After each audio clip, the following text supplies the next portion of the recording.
And here we are live.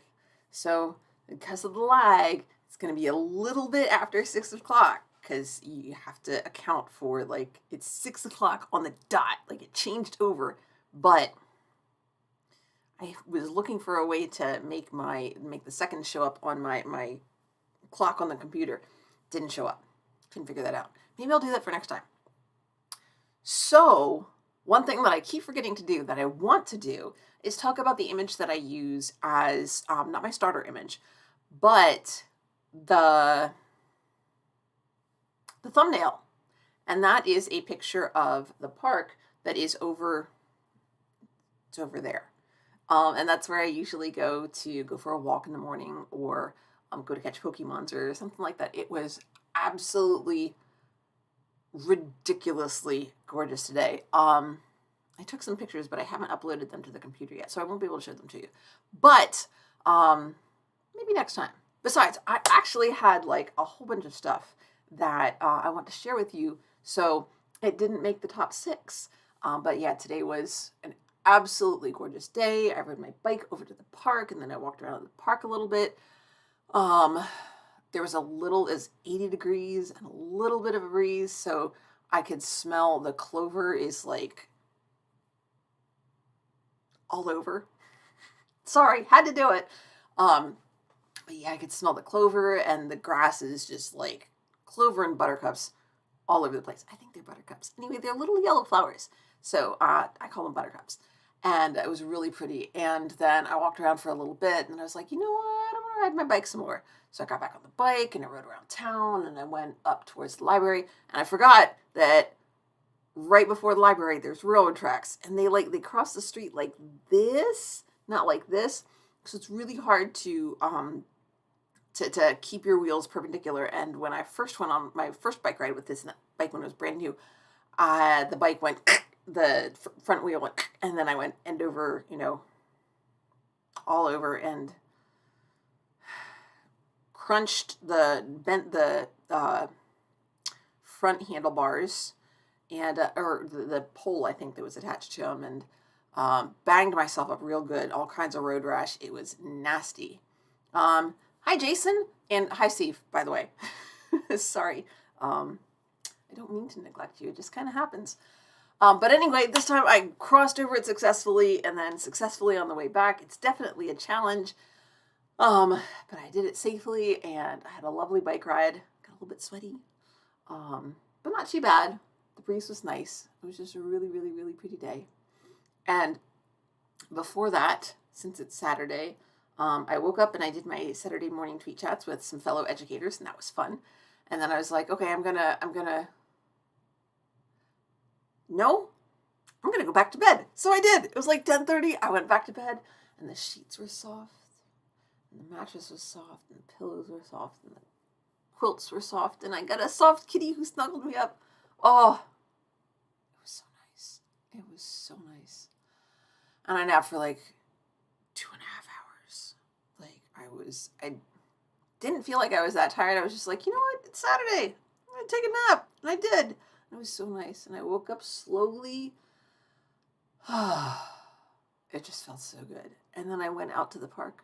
Oh, it's been a good day. I hope your day has been good too. So let's get started. So last Saturday, so this is good that it was this Saturday because last Saturday was pretty stinking busy. One thing that I was really looking forward to was time. Oh, it's doing that thing again. Hang on. It bothers me when, let's get this set up straight. It bothers me when you can't really see the numbers. So I'm going to adjust this one. I think I want to hold down the Alt key. No, I want to move it first. Go this way. And then I'm going to hold down the Alt key and go this way so that you can see the number. There we go. And now I'm going to line it up a little bit more. Ta-da! Oh, man. Yes, it has been a really, really good day. So, last Saturday, I went to the library, but not to get out books. Instead, there was a workshop at the library that taught you how to make edible bouquets.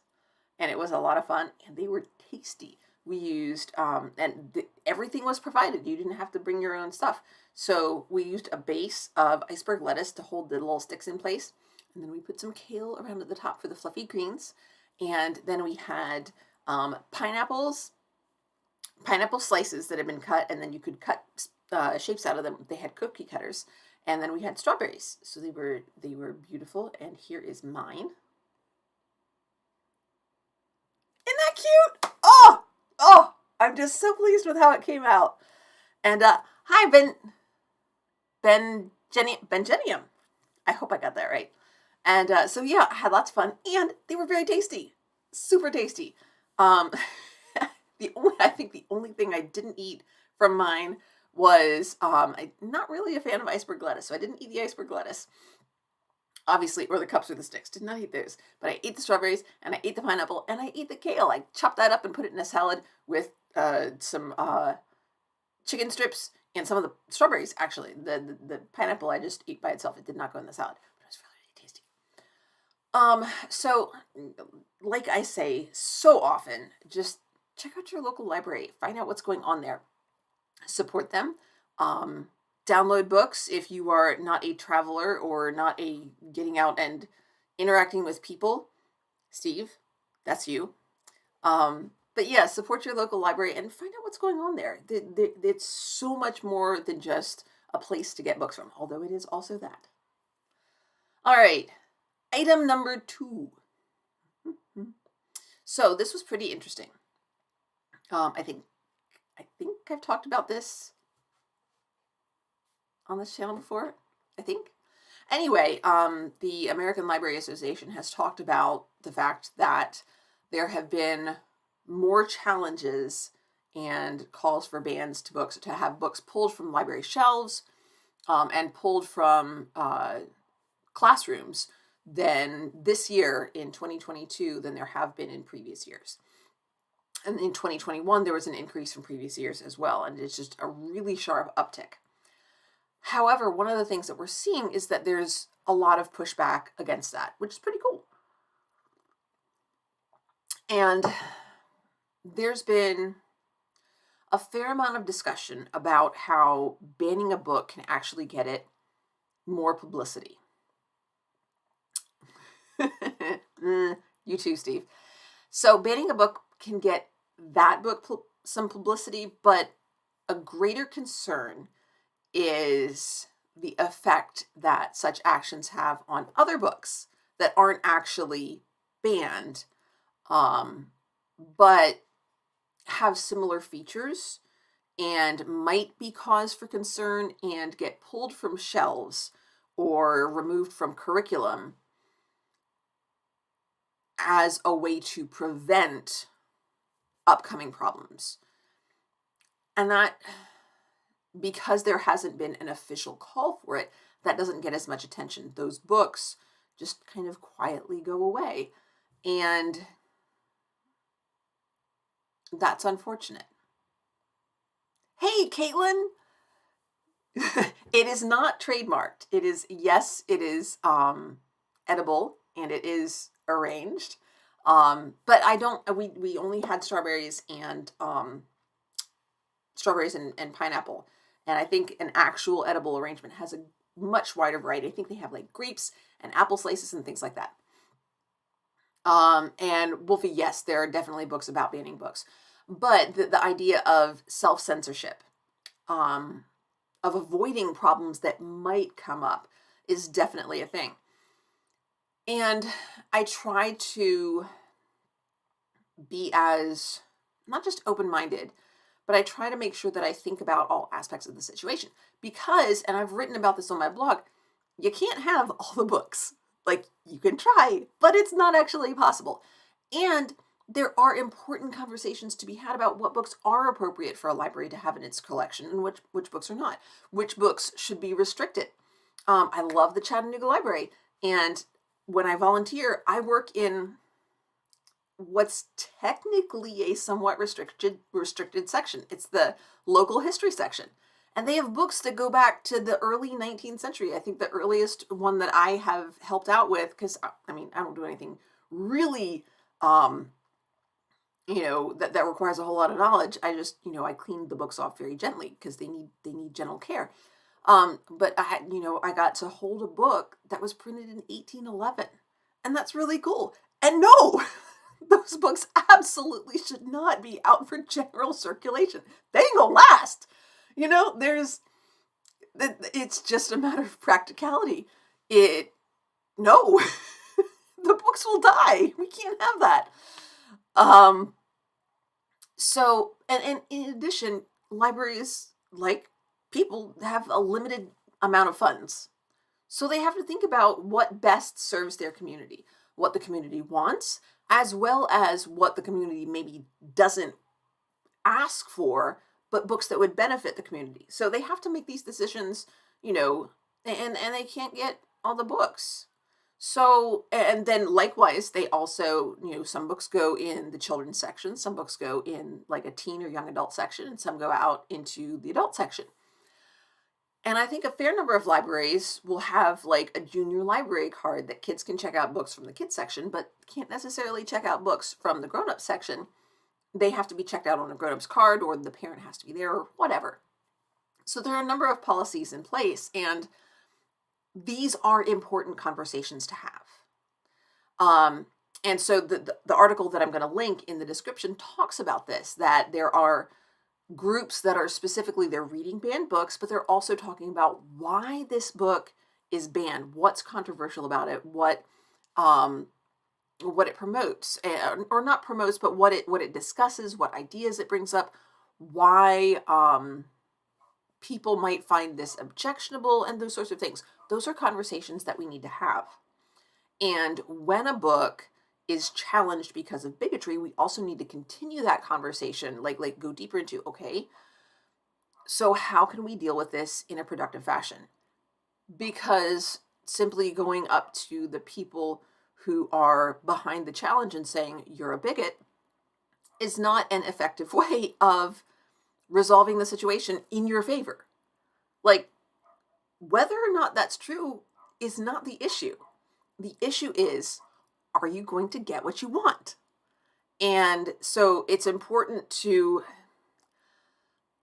not set aside the truth, but to keep the truth in your heart while choosing strategies that are effective for getting the policy decisions that need to happen, not just for you, but for everybody.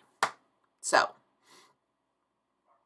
yeah, reference books, things like that. But, also, most libraries don't have porn. You're going to call that censorship? Is it censorship? If it's a public library, is that censorship? That's an interesting and important conversation to have. I think it's appropriate to have that conversation. I'm looking through the chat here real quick.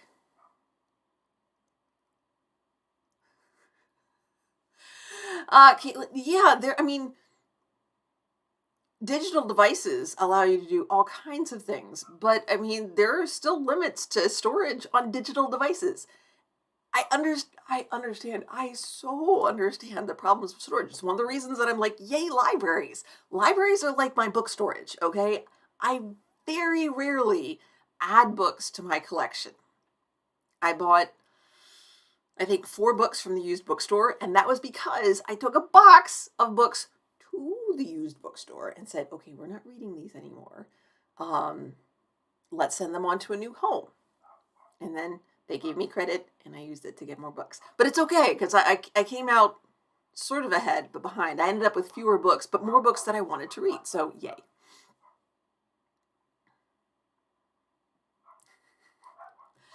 Actually, Steve, it's interesting that they have like an occult section, because that's just, it's just in the Dewey Decimal section. That's just the nonfiction. It's going to be towards the end of the 0000s. Duh. Everybody knows that. Probably not, actually. Da, da, da, da, da, da, da.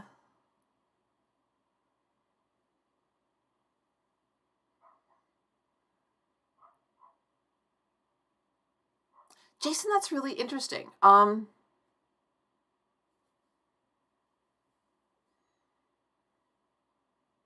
don't.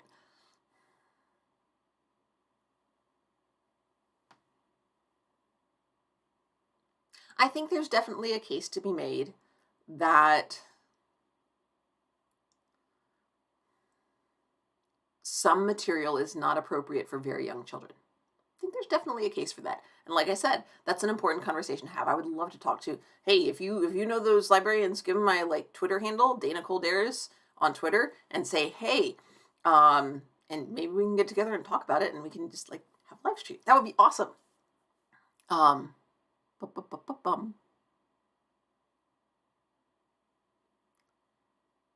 Nice bun, Steve.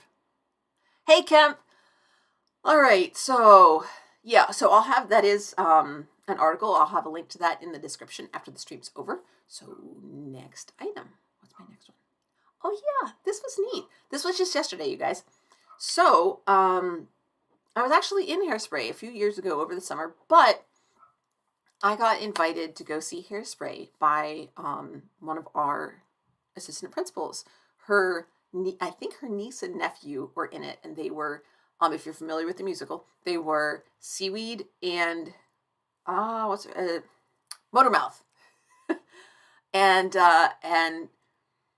they did the whole cast did a really good job, and I was really encouraged. It was really, really interesting because this was a private school and a Christian school. And the director came out and said, that a lot of people had asked her why she chose this particular musical. And she decided that she wanted to do it as a curtain speech. And she said, some of you have now heard this 4 nights in the audience, because of course, people come to support their kids and support the students of the school. And she said that she felt, first of all, as is just for a practical reason, she said this was a musical that fit the skills, the range, the types of personalities that they had in the drama program at the time. Always a consideration. You got to work with what you got. But more than that, she said she felt that the messages were especially relevant right now. And she said that it's important. It does deal with some painful issues, some uncomfortable issues from our collective history, even though it's set in Baltimore, and of course we're in Northwest Georgia. This was at a school in Dalton. And she went on to say that it does deal with, racism and segregation and bigotry and fat phobia. And it has some important messages even today, because we have made progress, but we still have a lot that we need to do. And I don't remember exactly what she said, but she brought the issue of faith into it. And she said that this is a message that as Christians, we need to consider, that we have a responsibility to do what we can to make the world better. And that's just something that's really encouraging to hear from someone who calls themselves a Christian. Because it feels like, especially in this part of the country, a lot of the focus is on heaven or hell, where you're going to go after you die. And I've never thought, I don't want to say I've never thought, but I don't think that was what Christ's message was. That, when he talks about the kingdom of heaven being at hand, he's not talking about, you're going to die relatively soon. Your life isn't as long, you don't know how long you have. And the human lifespan isn't really, in terms of the universe, all that long. He's not talking about that. He's talking about like at hand, here, currently, in the present, not even the near future, like right now. And so it's more about our current responsibility to our world. And so it was nice to have that acknowledged. So that was really meaningful. Plus, it was fun. They did a good job. And the girl who was Motormouth Maybelle, she's got 2 solos, and the second one, I Know Where I've Been, she knocked that sucker out of the park. as in, I had to remind myself, this is a Christian school, shouting like, just out and out. I mean, there were hoots and hollers, but shouting words that I was thinking when I was just like, oh, wow. I had to rein it in a bit, y'all. So,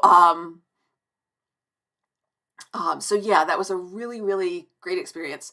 I was also really pleased. I was like, okay, it's starting at 7:30 and it takes me about 45 minutes to get there. And so it's 7:30. Are they going to be done by 9:30? It's going to be 10 o'clock because I'm going to be just really dragging, which is probably why I needed a nap today, you guys. But I was tired at the end, and by the time I was home, I'm like, I'm so ready for bed. But they got done at 9:30. I'm like, okay, thank goodness. So I just sort of said, hello to a couple of people, and then I was out of there. But I'm really looking forward to talking about this with my AP on Monday, and just, oh, it was so nice. And it was so nice to be invited. She invited a few other teachers who she knows are interested in theater.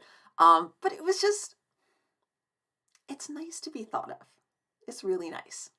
So I'm gonna look at the chat again. I saw a couple things going on, and I can't do all of it at once, y'all. So, dun, dun, dun, dun, dun, dun.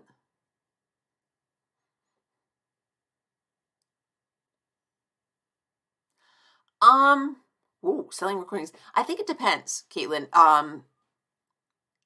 I'd be intrigued to know how they were able to sell recordings of the play. Was it something that was in the public domain?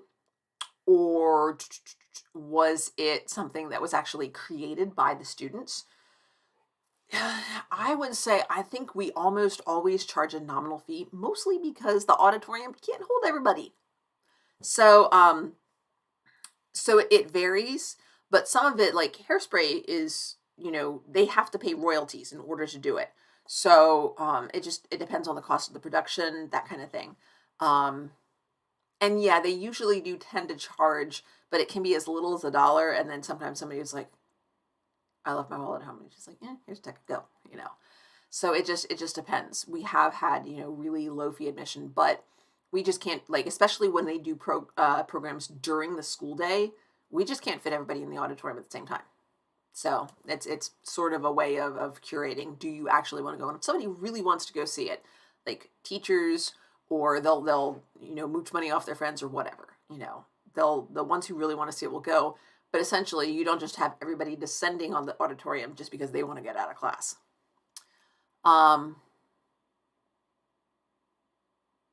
Oh shoot, Caitlin, I'm not sure what I said about support. Chicago. Actually, so there's a part in Hairspray where so there's a group that gets together to protest the fact that the Corny Collins show, which is like the little dance show that the main character is just so enamored with, that it's segregated. At once a month, the black kids get to dance, then it's just the black kids, and normally it's the white kids on the show. And so they get together and they protest that it's segregated, and they get taken to jail for the protest. And so there's a couple of songs in the jail, and so they bring out just the bars that they place in front of them. And so I leaned over and I said to the other teacher who was there with me, I'm like, oh, so now that they have these, are they going to do Chicago next? And she looked at me, she's like, this is a Christian school. And I'm like, I know, I was joking, but the thought made me giggle of a Christian school attempting to do Chicago and how that exactly would work. Gracious.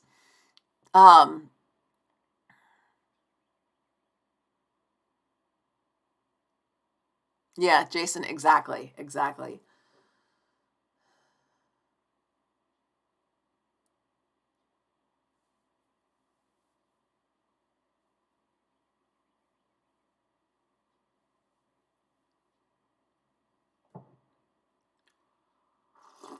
Mm.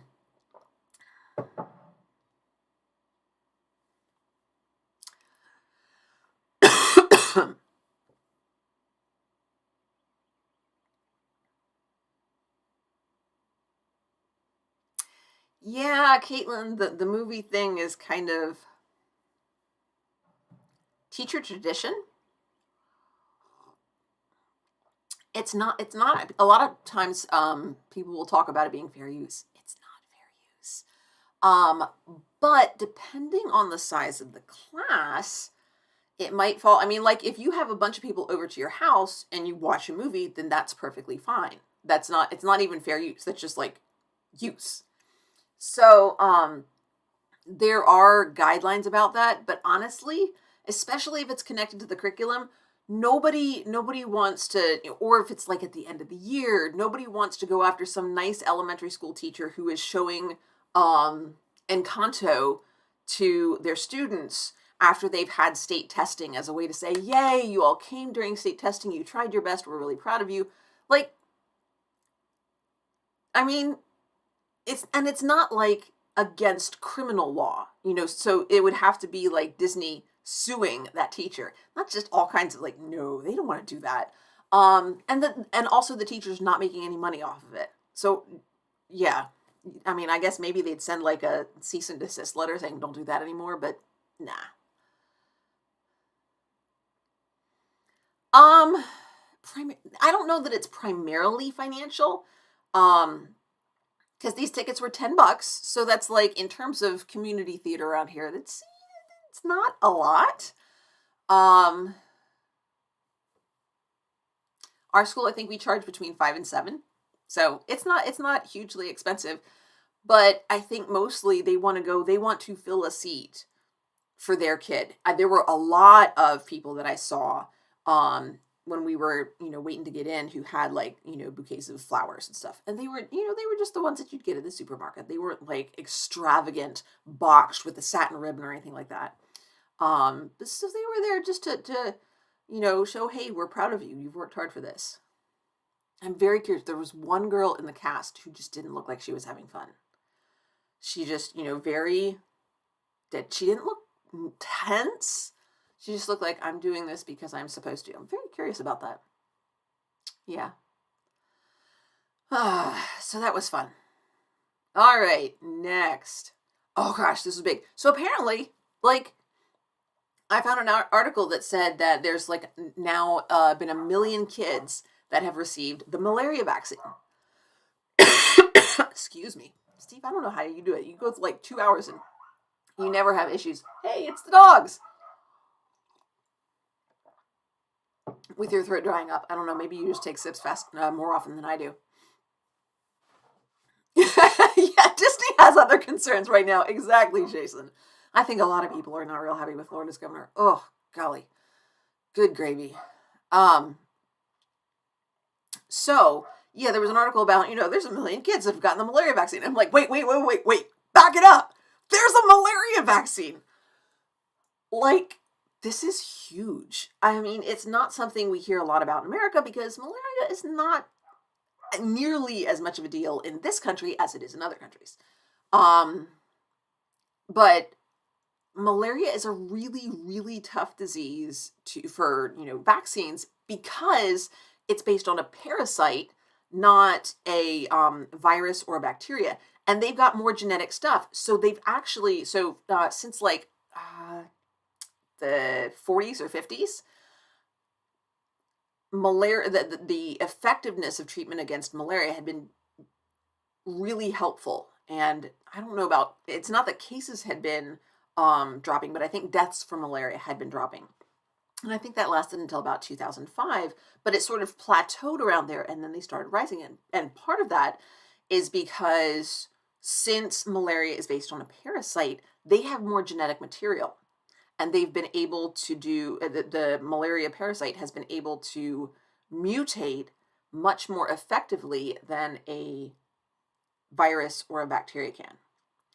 So the vaccine itself obviously is not a solution, but it does have the potential to make a significant difference. The possibility of eradicating malaria within as soon as heck possible, y'all, would be absolutely amazing. Yeah, that would be great. And then the other thing the article said that was really cool was that this is a protein-based vaccine, and they were able to develop it using some of the knowledge that was gained when they developed the COVID-19 vaccines. And I was just like, okay, not that COVID-19 has been a great thing, but the efforts. It's kind of like the space program. Like, let's be real, I ain't never going to space. But the technologies that have been developed as a result of all of the work and the money that's been put into that have affected our lives and our cultures in ways that, I mean, are difficult to enumerate. And the same sort of thing here. It's so nice to know that the work that's been done for, to help against COVID is able to be applied in other situations and help out in other ways too. So that was really cool. Yeah, Steve, I see you do that, but like, I don't know. Do you like, is it like, I just don't think about it until I'm like, oh, my throat feels bad. And then I start coughing. And then, it's too late. It's too late. I cough on camera. Oh no. Hi, homebody. Yes, all is well. That's the whole point of this live stream. Oh my gracious. You were shown Pan's Labyrinth in Spanish class? Holy smokes. Ah.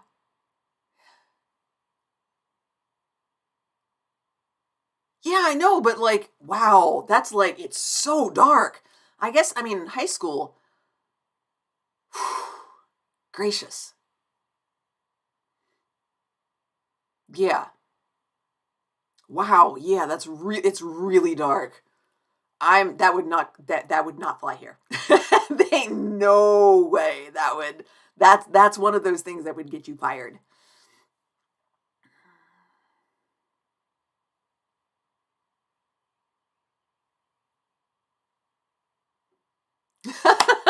Oh, so Steve just said in the chat that Dalton from Roadhouse actually was named after Dalton, Georgia. That's pretty cool. And so he and Jason are going to be recording the next late seating tomorrow.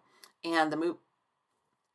Oh, was that supposed to be a surprise? Sorry, too late. Spoilers. The next movie that they're going to be reviewing is Roadhouse. But I think you pick that out at the end of each podcast. So I don't think I'm spoiling anything there. And if I am, sorry. So, hi Robert. Good to see you.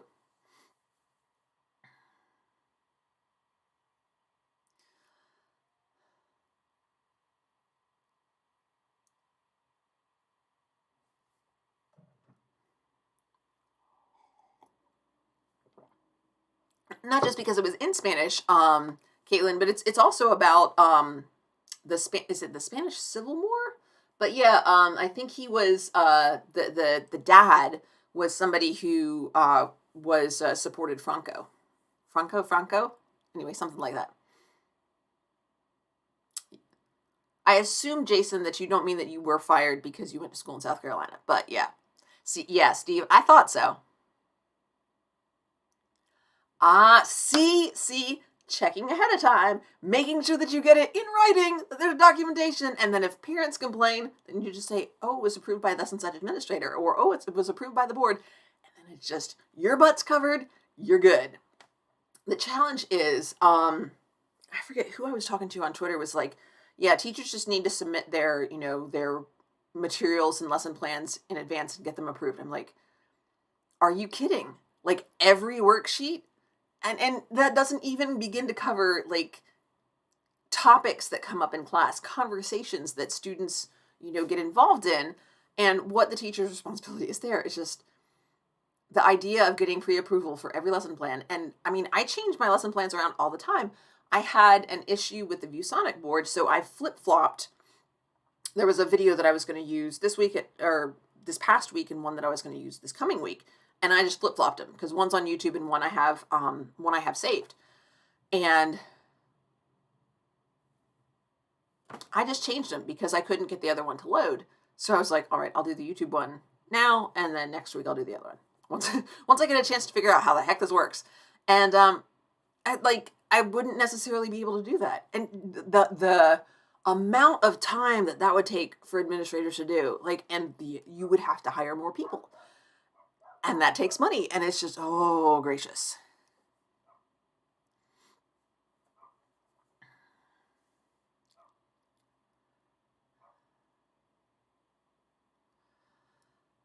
Radical Bacon, I'm so glad you're here.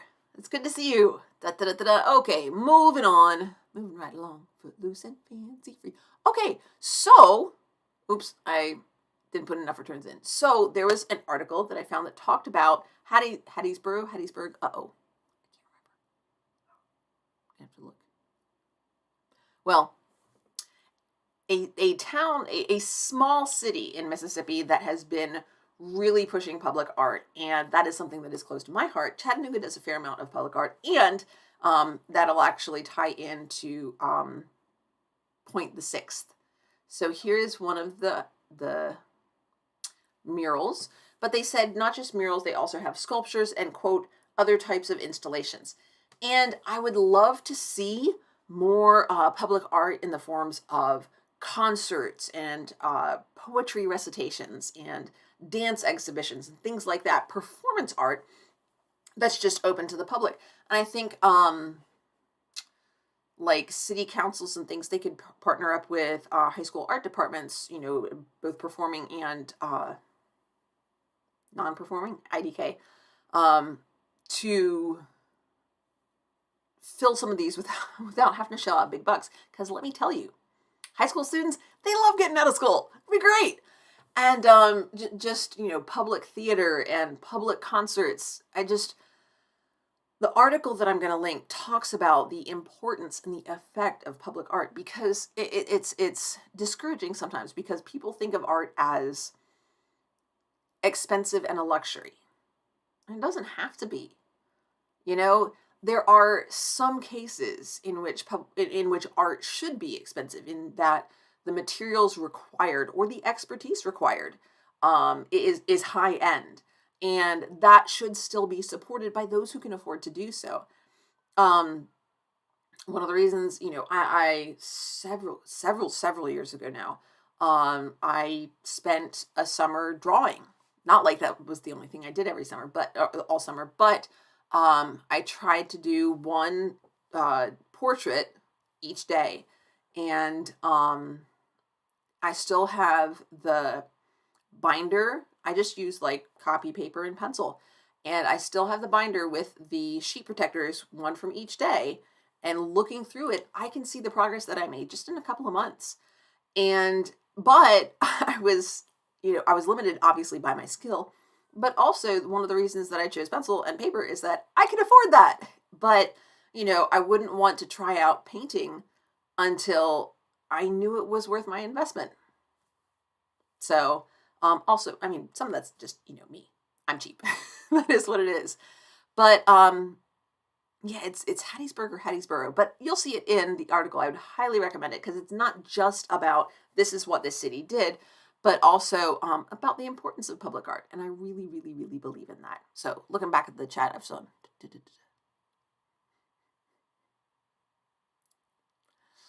Well, radical bacon, no, that's great. I mean, if you have a job that pulls you in and, you know, sort of almost like going snorkeling, where it pulls you underwater and you see things and hear things differently, that's great. That really is. I really enjoy when I get deep into my lesson planning, or it's less great in when I'm evaluating student work and I get pulled into reading their work deeply and thinking about where their ideas are coming from and how they're making these mistakes. And then I'm like, oh, I needed to have that done like 5 minutes, 10 minutes ago. I've been reading this work and thinking about it and figuring out what I need to change about my teaching because of what I'm seeing in the student work.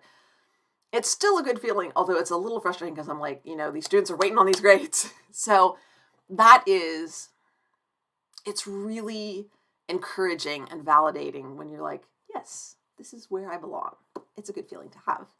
Yes, very much a what is time. It's like, you kind of take a breath and you look around and you're like, okay, wait, I'm at school or at work, and what time is it? How much time do I have left before the bell?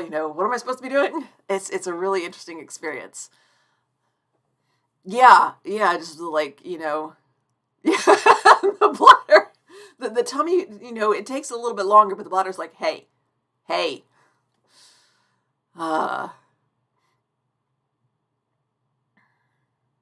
Oh, Caitlin, I'm so sorry. I hope the popcorns are still enjoyable.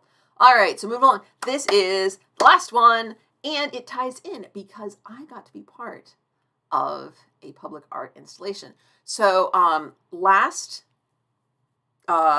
Saturday 6, I talked about getting together with the Downtown Development Group, and I'm so glad that I have the opportunity to do this. I'm sort of trying to juggle, I think, too many things right now, and I have to figure out, I have to prioritize where I'm going to put my focus and what I'm going to let go of, because it's just, there's a lot of different things, and I don't have to do a lot for any of them. They're all like little-ish things, but I only have so much time, and I still have like a full-time job, and teaching takes a lot out of you, and you know, I care a lot about my channel, and I've already kind of scaled back on the number of videos I'm doing, plus I've added the live stream, which is part of the reason that I'm able to scale back on the videos, but then also Patreon, blah, blah, blah. So it's just like a lot of stuff. But something that I made a priority for was this, it was the morning before the workshop at the library. So I was like, okay, so I'll go do that, and then I'll go to the library. I might be a little bit sweaty, but it really wasn't bad. And I got to help paint a mural on the let's see, can I get that? There we go. I got to help paint a mural on the side of a building. And then there were also people, we have trees up and down the Rossville Boulevard. And so people were digging out the weeds with weed whackers and, you know, edgers and stuff, and then adding some new fresh mulch. And it was just a lot of fun. And I got to work with different colors of purple paint, and it was purple. That wasn't even me. I was like, oh, it's purple, and it's different shades of purple. So that was a lot of fun. And I'm really glad that I got to be part of that. So thank you. Yes, that's me. I'm the one way up there on the ladder. So it was a lot of fun. I will say I did require a ladder to get up to the very, very top of that particular triangle. It was the only time I needed it. So that's the Saturday 6. I already have ideas. There are things in the works for the next couple of weeks that I'm really looking forward to, and I can't wait to tell you about them. Purple, Caitlin, yes. Purple is the best color. I don't know. I don't know how tall Galadriel is supposed to be. I'm also probably larger in the hips than she is. Just saying.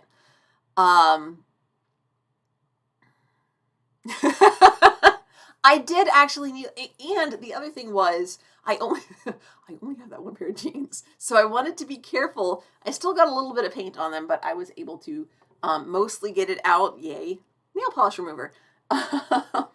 So I wanted to try to make sure that I, didn't, because I wear them.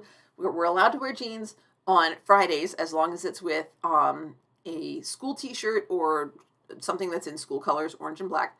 Or on Monday, if we wear like a blouse with it, or a businessy shirt with it. So I was like, I only have the one pair of jeans. I am making sure they stay nice. Wolfie, it's all bladders and ladders tonight. That triangle isn't 20 feet high. Let's see, it would probably be about 12, I'm guessing, because I can't,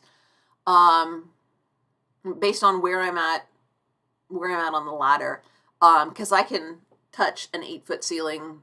I don't remember if I need to be on tiptoes or not, but that's 8 feet. If it's like straight up, I stretch. Radical bacon, that is fantastic. Just remember, there are so many opportunities to help out in our communities, and it's like stupid easy to overextend yourself. I do it all the time. Like, I haven't been a show in ages, and I was very, very tempted. I need to find out when that is. Sense and Sensibility is playing down, or there were auditions for Sense and Sensibility down at the theater where I did 1984, and I did A Little Princess, where I was Miss Minchin with the cane. That was so much fun. So I really wanted to be the new wife where she's like, well, I don't understand why they need, all this money anyway. They can make do perfectly well with just like one servant. It's not like they're going to go see anybody. They don't need a carriage or horses. Just like, golly gee whiz, she's The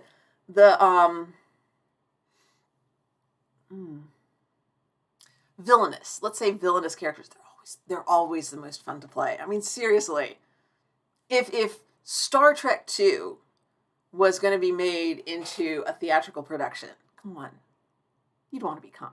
Let's be honest. Hey, John Burns, happy thought for the day. I believe you. I believe you. Aw, Radical Bacon, that's awesome. So I guess that's everything for tonight. What's good with you?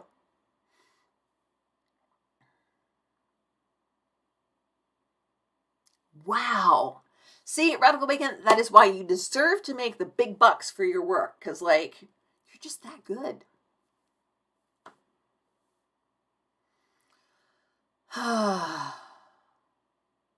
So yeah, I'm really happy. I do want to see if I can talk to the city council, because the Downtown Development Authority is not the right people, because my park that I go to is in the city, but it's not technically downtown. And it has a stage. And I would love to see, first of all, the stage does need to be repaired. It's got an electrical box next to it. I'd love to see if that works. It would be awesome to have like community concerts, there over the summer, or, do something with that in the park. I think that would be really neat. Steve, you would indeed be a great Khan. You know what I would love to see a stage musical of is Pete's Dragon. Oh, that would be so much fun. I would love to be in that. It's silly and, hammy. Oh my gosh. I would want to be the snake oil salesman. So much. Money by the pound. Oh my gosh. I would love that. Hey, random geek. That's okay. You were actually working at work. What? What is this nonsense? What else would I love to do? The theater down in Lafayette did Julius Caesar several years ago, but that was before I was really involved with them. And I think I was doing something else that summer. I am hoping to get back to one of my summer jobs this summer. I really enjoyed those. Those were nice. All right, well, I'm going to begin winding up. So today is Saturday, so don't forget to click the button and ding the bell and all that good stuff. But most importantly, you know what to do. Please, please, please leave me a comment. You know I love those so much. Tell me about things that are going on that are good in your life, and things that you're looking forward to, all that good stuff. Boomy? Why Boomy? Goes, well, what did I do wrong? Some random geek, I haven't seen the recent Pete's Dragon either. I was talking about the earlier version. Tintin and the Black Lotus. And then also don't forget to check the description. In just a few minutes, I will be adding in the links to the articles that I got my information from. And also in the description already there is charitylinks.page, which has information about ways that you can support some friends of ours who are having some financial difficulties and could use some help helping people. Yay.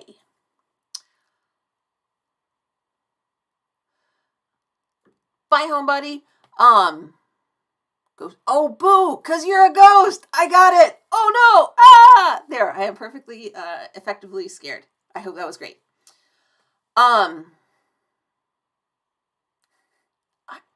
Caitlin, I'm so glad that your popcorn became appropriately caramelly.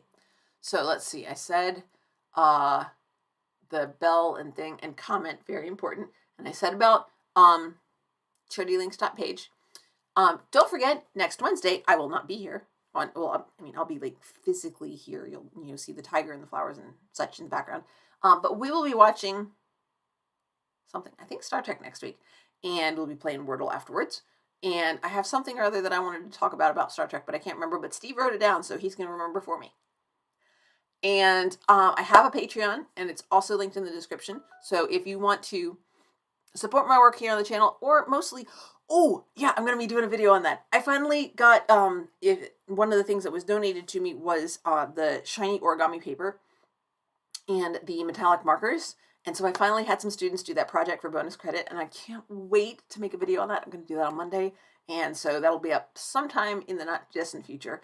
But yeah, if you want to support what I do with my students and what I do on this channel, you can look at my Amazon wish list or do the Patreon thing, and both of those are linked down in the description. Other than that, I will see you in 2 weeks, and I hope you have a wonderful 2 weeks. Remember to take time to care for yourself, to give your body the rest and nourishment and activity that it needs, that you need. And remember to make connections with people who value you. You deserve it. Bye for now, everybody.